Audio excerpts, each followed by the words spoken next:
హల్లెలూయా. ఇర్మియా గ్రంథం 18వ అధ్యాయం చదువుకుందామండి. యెహోవా యొద్ద నుండి ఇర్మియాకు ప్రత్యక్షమైన వాక్కు, నీవు లేచి కుమ్మరి ఇంటికి పొమ్ము, అక్కడ నా మాటలు నీకు తెలియజేతును. నేను కుమ్మరి ఇంటికి వెళ్ళగా వాడు తన సార మీద పనిచేయుచుండెను. కుమ్మరి జిగటమంటితో చేయుచున్న కుండ వాని చేతిలో విడిపోగా ఆ జిగటమన్ను మరలా తీసుకొని కుమ్మరి తనకు యుక్తమైనట్టుగా దానితో మరి ఒక కుండ చేసెను. అంతటా యెహోవా వాక్కు నాకు ప్రత్యక్షమై ఇలాగు సెలవిచ్చెను, ఇశ్రాయేలు వారలారా, ఈ కుమ్మరి మంటికి చేసినట్లు నేను మీకు చేయలేనా? ఇదే యెహోవా వాక్కు. జిగటమన్ను కుమ్మరి చేతిలో ఉన్నట్టుగా ఇశ్రాయేలు వారలారా, మీరు నా చేతిలో ఉన్నారు. దాన్ని పెళ్లగింతుననియు విరగగొట్టుదుననియు నశింపజేయుదుననియు ఏదో ఒక జనమును గూర్చి కానీ రాజ్యమును గూర్చి కానీ నేను చెప్పియుండగా, ఏ జనమును గూర్చి నేను చెప్పితినో ఆ జనము చెడుతనము చేయుట మానిన ఎడల నేను వారికి చేయనుద్దేశించిన కీడును గూర్చి సంతాపపడుదును. మరియు కట్టెదననియు నాటెదననియు ఒక జనమును గూర్చి కానీ రాజ్యమును గూర్చి కానీ నేను చెప్పియుండగా ఆ జనము నా మాట వినకుండా నా దృష్టికి కీడు చేసిన ఎడల దానికి చేయదలిచిన మేలును గూర్చి నేను సంతాపపడుదును. కాబట్టి నీవు వెళ్ళి యూదావారితోనూ యెరూషలేము నివాసులతోనూ ఇట్లను, యెహోవా సెలవిచ్చిన మాట ఏదనగా, మీ మీదకి తెచ్చుటకై నేను కీడును కల్పించుచున్నాను, మీకు విరోధముగా ఒక యోచన చేయుచున్నాను.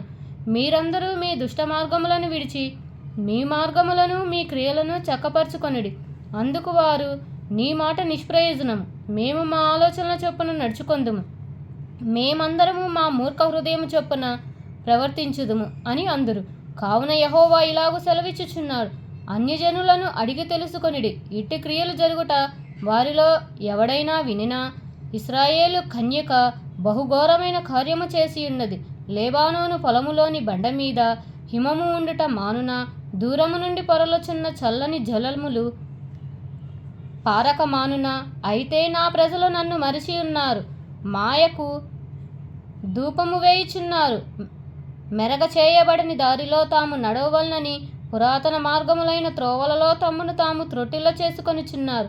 వారు ఎల్లప్పుడూ అపహాస్యాస్పదముగా ఉండుటకై తమ దేశమును పాడుగా చేసుకొని ఉన్నారు. దాని మార్గమున నడుచు ప్రతివాడును ఆశ్చర్యపడి తల ఊపుచు, తూర్పుగాలి చెదరగొట్టునట్లు వారి శత్రువుల ఎదుట నిలవకుండా వారిని నేను చెదరగొట్టెదను. వారి ఆపద్దినమందు వారికి విముఖుడనై వారిని చూడకపోదును. అప్పుడు జనులు, ఇర్మియా విషయమై యుక్తిగల యోచన చేతము రండి. యాజకుడు ధర్మశాస్త్రము వినిపించక మానడు, జ్ఞాని యోచన లేకుండా నుండడు, ప్రవక్త వాక్యము చెప్పక మానడు. వాని మాటలలో దేనిని వినకుండా మాటలతో వాని కొట్టదము రండి అని చెప్పుకొనుచుండ్రు.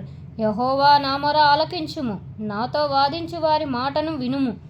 వారు నా ప్రాణము తీయవలనని గుంట త్రవ్వియున్నారు. చేసిన మేలునకు ప్రతిగా కీడు చేయవలెనా?